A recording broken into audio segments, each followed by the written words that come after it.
urayigana arusha aremerewe niyo inura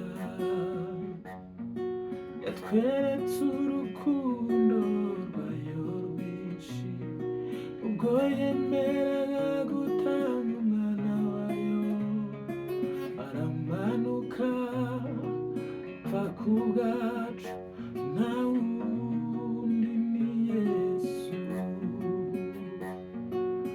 Imana ishimwe kuko itajya itererana abayizera urayigana arusha aremerewe niyo imuruhura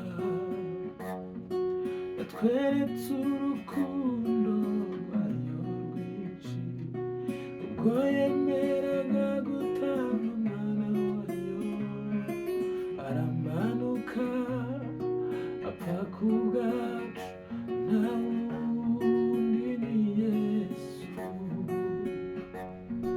Yatweretse urukundo rwayo rwinshi ubwo yemeraga gutanga umwana wayo aramanuka apfa ku bwacu nta wundi ni Yesu. Niwe ndirimbo y'ibihe byose niwe umara inyota baje bamugana araganje niwe data tuzahora dushima.